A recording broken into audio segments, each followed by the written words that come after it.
थोड्याच वेळात पंतप्रधान नरेंद्र मोदींचा मुंबईमध्ये मोठा रोड शो होणार आहे आणि त्याची तयारी जी आहे ती आता अंतिम टप्प्यात आलेली आपल्याला पाहायला मिळत आहे। संपूर्ण ज्या ठिकाणाहून स्टार्ट होणार आहे त्यापासून ते एंडपर्यंत जी मोठी जय्यत तयारी आहे ती सध्या करण्यात आलेली आपल्याला पाहायला मिळते। खरं तर अशोक सिल्क मिलपासून हा संपूर्ण रॅलीला सुरुवात होईल। मध्ये मध्ये जे संपूर्ण जे काही बॅनर असतील, फोटो बॅनर असतील, हे लावण्यात आलेले आपल्याला पाहायला मिळते।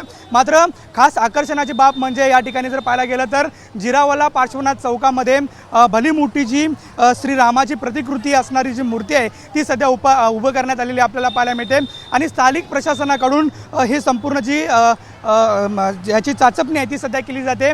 स्थानिक पोलीस जे आहे त्यांच्या सुरक्षेमध्ये हे संपूर्ण स्टॅच्यू आहे तो सध्या ठेवण्यात आलेला आपल्याला पाहायला मिळते। देवेंद्र भारती यांनी सुद्धा काही वेळापूर्वी या संपूर्ण प्रतिकृतीची पाहणी केलेली आपल्याला पाहायला मिळते। त्यामुळे एकंदरीत ही श्रीरामाची जी मूर्ती आहे ती पुन्हा एकदा या संपूर्ण रॅली दरम्यान जर पाहायला गेलं तर एक आकर्षणाचा केंद्रबिंदू ठरत असलेली आपल्याला पाहायला मिळते। अवघ्या काही वेळातच पंतप्रधान नरेंद्र मोदींचा संपूर्ण रोड शोला सुरुवात होईल आणि या चौकावरती असलेल्या या मूर्ती एक आकर्षणाचा केंद्रबिंदू ठरत असलेला आपल्याला पाहायला मिळते। वडोदरा रोहन पवारसह नंदकिशोर गावडे, TV9 मराठी, मुंबई।